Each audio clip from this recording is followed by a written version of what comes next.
So Dawko has just announced that Steel Studios have given him something to show off at his charity stream tomorrow. Now when I first heard this, I was really excited, thinking, oh, we're about to be getting a secret Mimic teaser image. But then the second thought hit me, and that was, oh, I should probably get a prediction out before this teaser image comes out. And that's tomorrow?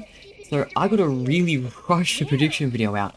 So here's 10 secret Mimic predictions that I have, and also, and I want you guys to comment in the comments, because where else would you comment? I want you guys to tell me in the comments below which theories you agree with, which ones you don't agree with, and also to add your own if there's any that you think I should have covered that I didn't. So onto the actual theories now. So theory number 1 is about the Mimic's functionality in the game. So that would be that, obviously the Mimic is probably going to be the main antagonist, right? I think we can all agree on that. I mean, he's in the name of the game. He's got to be the main antagonist. But I wanted to talk about, like, what I think he'll actually do in that game. Now, what I've heard, there's a lot of mascot costumes all around the place in Secret of the Mimic. Now, I didn't go to the PAX West demo, I didn't go to the Day of the Devs demo, I didn't see these demos, but I have heard rumors about them, so take these with a grain of salt. But from what I've heard, there's a lot of Ruin-esque mascots, because if you remember correctly, in Ruin, there's a few mascot characters at the end. And apparently there's a lot of those in Secret of the Mimic. I think that the Mimic will wear these different mascot costumes throughout the game, like various mascot costumes, because of course the Mimic in TFTPP wears and changes between different mascot costumes over the course of TFTPP. And in Ruin, he has a chance of wearing a mascot costume as well, or a fusion of 3 mascot costumes it actually is. I think it makes sense if in Secret of the Mimic he did the same thing as he did in the TFTPP epilogues, where there'd be a lot of mascot costumes around the place, all around the location, and the Mimic would constantly switch between them throughout the course of the game. Potentially having, maybe it's part of his main gameplay mechanic. Maybe you'll be able to hide in the costumes, but you'll have to use a listening mechanic or something to tell whether the Mimic is inside. I'm not sure, but I do think that the Mimic will be wearing these costumes, and that's why these mascot costumes are here, because Secret of the Mimic, so far from what we've seen, has mascot costumes and animatronics, and they look quite different from each other. Like, Jackie looks very different to, like, the bird from Ruin, right? So, and I think that's deliberate. I think we're going to be having animatronics, which I'll get to in this next prediction, and the mascot costumes the Mimic is for. The mascot costumes that are for the Mimic. And also, to add on to this as like a part 2 to this theory, is that I think that specifically, in the final confrontation against the Mimic, that the Mimic will wear an old Fredbear mascot costume. Because if you remember from Fights Freddy's World, Fredbear has Mimic Ball. Now, I don't think FNaF World was teasing Secret of the Mimic, there's no way it was even planned back then. But I do think if they were pulling from Fights Freddy's World for inspiration for some of these future games, I do think seeing which characters have Mimic Ball, it'd be a good way to tell, like, which character the Mimic could be.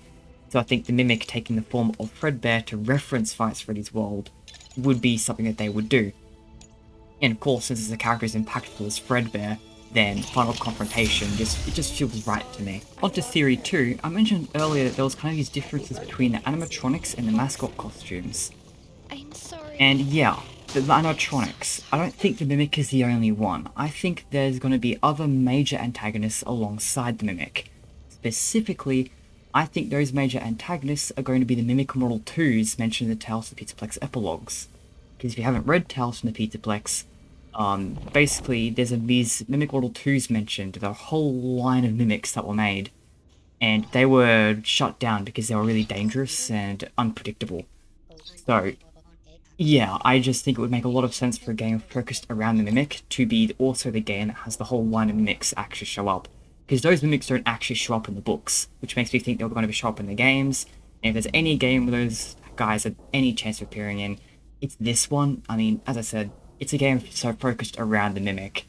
It just makes sense to me that Mimic Model 2s would be the major antagonists. Add on to this, I think that we already know some of the Model 2s. So I think Jackie, for example, is a Model 2. I don't think Jackie is the Mimic. I think she's just one of the Model 2s.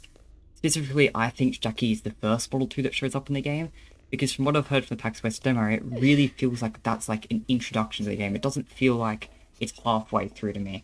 I know, just the vibes I get, it feels like the start of the game. So I feel like Jackie is just going to be the first one you go up against. And speaking of, I think that each Mimic Model 2 is going to have its own section of the game. Like, Chapter 1 will be about Jackie, Chapter 2 will be about someone else, 3 will be someone else, etc. In addition to Jackie, I think there's one other Mimic Model 2 that I can say with confidence will appear, and that is the theatre performer. Now, if you don't know who I'm talking about, I'm just going to say, I'm going to call this character by name you'll be more familiar with, the daycare attendant. So in the story Tales of Pizzaplex Bobby Dots Part 1, it's mentioned that the daycare attendant wasn't always a daycare animatronic. He was originally supposed to be a theatre animatronic. And if you look in Ruin, you'll notice that the daycare attendant has teeth similar to the Mimic style of teeth, which implies that the daycare attendant dates back to the Mimic time period, which to me implies that the daycare attendant back when it was a theatre animatronic was a Mimic Model 2. Reminder that the thing that makes Mimic Model 2, the thing that makes these animatronics mimics is the fact that they run the Mimic program. So I think by the time of Security Breach, they swapped out the program with a different one, with an updated Mimic or a different AI, whatever the Glamrocks are. But I do think that back at this point in time period, the 1979, that the theatre performer was a Mimic Model 2. And also, there's more evidence for this, or more evidence for them even appearing, because from what I've heard from PAX West, there is actually murals of the daycare attendant there, which to me again heavily implies that the theatre performer will be appearing in the game. So theory 3, I think we create M.X.E.S, or at least assist in the creation of M.X.E.S, more on that later, but I definitely think that we are involved in the creation of M.X.E.S in some way, and that is because I'm confident that the M.X.E.S will be made in this game, because as we heard from John FNaF's interview with Jason Topolsky, creative director at Steel Studios, he says that M.X.E.S is very old. It's an old supercomputer. So that to me implies that we're going to be seeing its creation back in the past somewhere. So when that gets followed up by a game set in the past, put the 2 and 2 together, I think this game will end up with the creation of M.X.E.S. And I do think it will lead up to the creation of M.X.E.S and not already created, because, I mean, M.X.E.S is about taking out the mimics, right? It's about stopping the mimic. And I think that the fact that the Mimic is around in this period of time, and the fact that there's Model 2s as well, makes me think that M.X.E.S has not stopped anything yet. So I think the main goal of... I think this will be the main goal of the game, will be that we are trying to create M.X.E.S to stop these Mimics. Mimic Model 2s, and the Mimic itself. Okay, so previously I just said that I think that we are assisting in the creation of M.X.E.S. But what I didn't say is that I'm pretty sure that we are actually hired by Fazbear Entertainment to do this. Now, I want to remind you who owns Fazbear Entertainment at this point in the timeline. Henry Emily is the main owner, co-owned by William Afton. Now, I think that in this game, William Afton will play a very large role, and I don't think he'll be in any promotional material either. I think it'll be a total surprise once you load up the game. But I do think that William Afton is the one creating M.X.E.S, and we are just who are assisting him. Specifically, to create M.X.E.S, he needs to go to the factory with all these Mimic Model 2s, for some one reason or another. Maybe there's something he needs from there in order to create it. But William Afton would never put his danger... Whoa. But William Afton would never put his life in danger to do that. No. That's why we are here. We are hired by William, the co-owner of Fazbear Entertainment, in order to do this risky side of what he needs to do, to take these risks, to get or acquire whatever William needs in order to create M.X.E.S so that the Mimic Model 2s can be stopped. It also kind of add more significance to why M.X.E.S is a rabbit character, because William Afton likes rabbits, it's his thing. Not gonna lie, even if I'm wrong on the specifics, I really do hope that William Afton appears in this game somewhere, even if as only an Easter egg. For this game is set in 1979, before he even died, and before he even committed any murders that we're aware of. So in my opinion, it would be a very big missed opportunity to not have William Afton in this game. I think it would just be... I just think it'd be a missed opportunity if it wasn't in the game. Theory 5. So, for those who have read Tales from the Pizzaplex, you'd know that in The Storyteller, Edwin remembers a very traumatic event about the Mimic program and a big bloodbath. Now, we don't know the exact details of this event, at all, but it's very interesting he calls this out, and it kind of just doesn't go anywhere. I think this game is going to be where it goes. I think this game is not going to show that event. No way, Fast Furious wouldn't show something that explicit. But I do think that that event is what causes the events of this game to happen.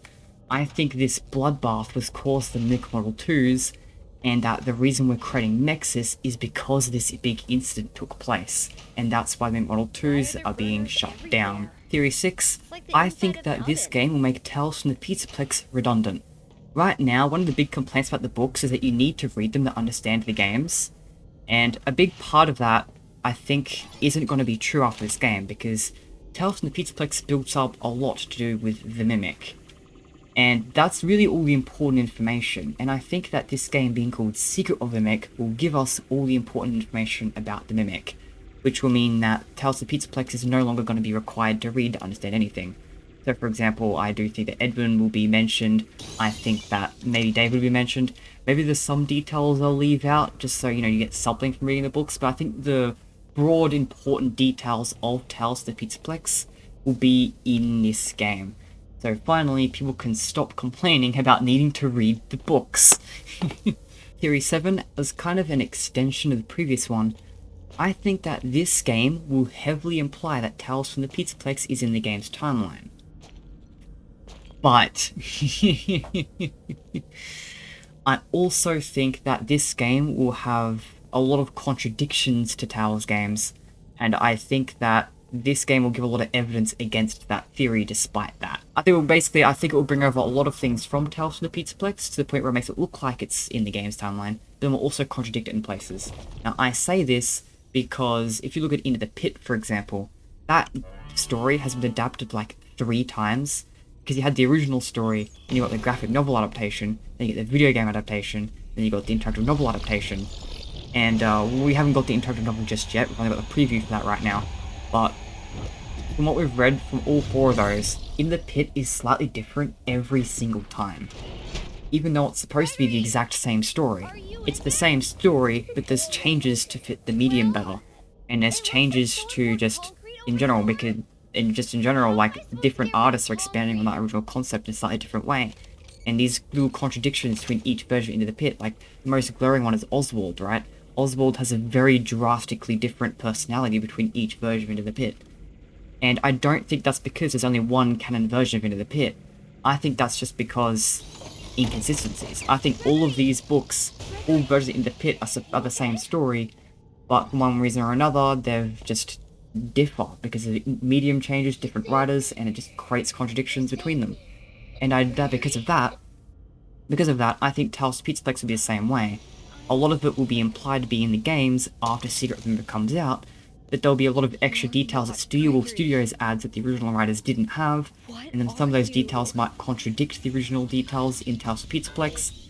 Basically, I just think that the book debate is not going to end from this game, and I think it will just be even worse, honestly. I don't see a world where it's consistent. Theory 8, I think Secret of the Mimic will be very similar to Ruin, in the sense that it will have a very big emphasis on the atmosphere of the game, a very dreary atmosphere, where the gameplay exists to immerse you in the world, have like this simple story, but simple yet compelling story that you go through. Then going off that, I think it'll be a linear story as well. I think this game will just have very similar vibes that Ruin did. It's just the vibe I get so far. Oh, this is the juicy one. So, theory number 9. You're gonna think I'm crazy for this, but I swear, the Mimic is haunted, and this game will prove it. So, in Ruin, and in the Tales of the Pizzaplex epilogues, the Mimic supernaturally affects nearby electronics and shuts them off and stuff. It does this. How would it do this? It feels supernatural to me. And you know what's even more? In Tales of the Pizzaplex, the Mimic, it's literally stated that Edwin, beats his pain into the Mimic, which is agony. It's literally haunted by agony, pretty much almost explicitly by that story, and that is going to be ported to the games. I don't care how crazy it sounds. I just think the Mimic is haunted, and this game will elaborate on that. Also, to add on to that, M.X.E.S. M.X.E.S is designed to lure the animatronics around. It's what it does in Ruin. It lures animatronics to position. I think in this game, it'll do that to Model 2s. You'll be making M.X.E.S, and then it will be able to be lured around. But I don't think it will work on the Mimic, because it doesn't work on the Mimic in Security Breach, right? Instead, how M.X.E.S stops the Mimic is by controlling the Pizzaplex itself to lock it behind a wall. M.X.E.S does not have control over the Mimic. but I think it's designed to control the Mimic, so I think it will still work on lots of Level 2s, but I think the reason why it doesn't work against the Mimic itself is because it's not just the programming. M.X.E.S might be able to override the programming in some way, but it's not just that. I think it's haunted by agony. It would explain this. I just think a lot about the Mimic would be explained if it's haunted by agony. Maybe I'm crazy. I probably am. I know almost everyone thinks that the Mimic is solely AI, but I have my theories. This is my video. I'm putting this in here, and if my crackpot theory is correct, I'm sure it will be brought up in this game. Because if the Mimic is haunted, that's a big deal, so it would be in Secret of the Mimic, I would assume. And I'm sure it will be. I know I look crazy, but I won't. I won't look crazy when this game comes out, I swear. Final theory of today is that I think this game will show us the origins of Glitchtrap. Simply put, William will have access by the end of the game to the Mimic-1 technology because he uses M.X.E.S to control Mimic Model 2s. He probably now just has them, and I think the Mimic technology, he gets that, and he uses the Mimic-1 technology on himself to create Glitchtrap, and he starts creating Glitchtrap at the end of this game, maybe in a secret ending. I don't think it'll be the main ending. In the secret ending, I think he'll create Glitchtrap, and then over time it will be implied that he just trains it more and more in himself until it becomes a Glitchtrap we know in Help Wanted. I just think it makes a lot of sense if Glitchtrap is the Mimic-1 program, but I also think it makes a lot of sense if it was made by William, because in my opinion, I just don't agree with the common consensus theory that it got its information from Help Wanted. It just doesn't make sense, because sure, we got all the information on Mimic from those original, we got all the information on William Afton from those original games, but we got those information on William from the mini-games of those games. Mini-games which aren't in Help Wanted. So Glitchtrap doesn't have access to that. And the only other place in the games from those original games that we know about William Afton is in Pizzeria Simulator, which isn't in Help Wanted either. The novels, also not in Help Wanted. Like, all the information we know about William Afton, although people think, oh yeah, it's in the original games, it's not. Like, none of the information is in Help Wanted. It's all in minigames or in the novels or somewhere else or in games after those games that are in Help Wanted. It's not in those games. Glitchtrap can't learn about William Afton from those games that are in Help Wanted. The only thing it knows about William Afton is that Springtrap exists. There's no way Glitchtrap could know that William did the MCI from just that. There's no way Glitchtrap would know that William says I always comes back from just that. So, I really do think that Glitchtrap got its information on William from somewhere else. And I don't think Glitchtrap is William. I still think it's a Mimic-1 program. I just think the way it makes the most sense is if William trained the Mimic-1 program on himself, and if that's the case, I think that will be shown in a secret ending in Secret of the Mimic. Now just a couple of extra thoughts. First off, I want to call out that the factory in this game could be a location that we've already seen. Like, it could be the post-it note room in Security Breach, could be from this factory, it could be from Edwin's factory. Like, the factory in Secret of the Mimic could be Edwin's factory, and it could be, like, under the Pizzaplex, which is why the post-it note room is there. I've also seen theories that it could have been later turned into Circus Entertainment and Rentals, which would also be under the Pizzaplex. I'm not entirely sure where I stand on this location, but I did want to call out that it could be a location that we've actually seen before. I also want to call out that Fast Freddy's titles often have double meanings, so I think that Secret of the Mimic could mean two things. One, we're going to be getting a lot of lore on the Mimic, which I think is the most obvious surface level definition. We're probably going to be getting something really huge about the Mimic that's going to completely recontextualize it. Like, I don't know, maybe that's haunted. Probably more than that, but I do think this game will give a lot of information there, and that's one meaning of Secret of the Mimic. But also the other meaning of Secret of the Mimic, that it's not just the Mimic being recontextualized, but the Mimic doing the recontextualizing. I think this game is going to put the Mimic somewhere in the original games that just completely recontextualizes one of the earlier games. I think that makes sense because, again, the double meaning I think just leads in that direction. Specifically, if I had to take a complete guess, I would say that if William has the Mimic-1 technology to create Glitchtrap by the end of this game, I think it's not far-fetched to say that he could have used that technology for the fun times as well. Because remember, the fun times, for some reason, like Funtime Freddy has voice mimicking technology. And aside from that, the fun times also just have very futuristic AI, despite the fact they're supposed to be 80s animatronics. So it would kind of make sense if, like, the Mimic was the original freakishly advanced AI, and then future AIs like the Fun Times used a more evolved version of that. Like William stole the Mimic technology, evolved it, turned it into Fun Time animatronics. Just my thought there. Again, I'm not entirely sold on that idea, but I do think that in some way or another, the Mimic is going to be put somewhere where in one of the earlier games, when we put in a role that recontextualizes something about one of those earlier games. And then the other thing that makes me convinced about sister location is that we have the tagline, The Secret of the Mimic, which is, to understand the future, we must first understand the past, or something like that. And I think if that's the tagline they're going with, that would also have a double meaning, right? If it's sister location, because there's already a common theory that Cassie fell into the sister location bunker at the end of the ruin, right? That's a common theory. It's not confirmed, it could be wrong, but if she does fall into circus babies, then, I mean, if the Mimic is now going to be recontextualized to be part of circus babies, that could mean that Cassie got away from the Mimic to fall into a pit of other Mimics, which would just be absolutely crazy. I don't know, I feel like, maybe not that specifically, again, I'm not sold on these ideas, it's why the honorable mentions at the end of the video, but I did want to just say that one of these earlier games could be recontextualized, and it could be expanded upon in a future game as well. And also, I kinda had the idea of an ending for this game. Like, if creating Glitchtrap is the secret ending, then I have an idea for a really good real ending. I think, okay, this isn't an I think, more so I think this would be really cool, more so. Let's say hypothetically, remember M.X.E.S is for luring the animatronics, right? And I think it's going to be for luring the Mimic Model 2s. I think that William will use M.X.E.S, like once we finish making M.X.E.S for William, and it all gets done, I think William is going to test M.X.E.S by luring the Mimic Model 2s to us and killing us with the Mimics via M.X.E.S. And then once he kills us off, no one else will know about the things that we found out.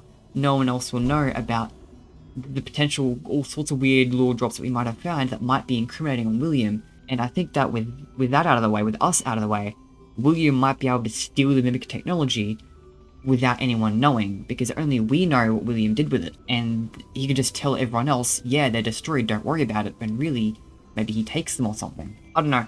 But the ultimate point I'm trying to get at here is, I think it'd be really cool if the ending of the game shows off William as evil again, because William would be like an ally throughout the game. If we really are working for William, he'd be an ally, right? Because he'd be making M.X.E.S and we'd be helping, and sure, he'd be bad because he's setting us in this death pit of Mimics all the time, but ultimately, William wouldn't be framed that badly. I feel like the best way to, I think it'd be really, really impactful if he ended up betraying us at the end of the game by using M.X.E.S to kill us off with Mimics. I know, just my idea. Now, I'm in editing, and I only just thought of this, but Tigrock could actually appear in this game as well. Specifically, I think Tigrock will be one of the Model 2s, just because I think he fits them better than mascot costumes, just design-wise, from how it's described in the books. But specifically, yeah, so specifically in Tales from the Pizzaplex, the Storyteller, it shows that Tigrock was a physical animatronic at one point. Because if you don't know, Tigrock's main appearance is actually in the story of the same name, and it's not a physical animatronic in that story. But he is a physical animatronic in the Storyteller. He's specifically like a severed head, and this severed head is actually what reminds Edwin of the traumatic incident that I mentioned earlier.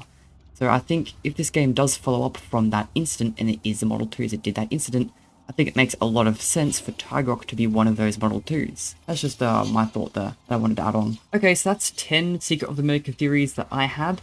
And I want you guys to comment which theories you do and don't agree with, comment more of your ideas, comment more theories. And I'll probably see you very, very soon to overanalyze whatever teaser Dawko gets sent, because I'm really excited to see what that is. Anyway, I'll see you next time.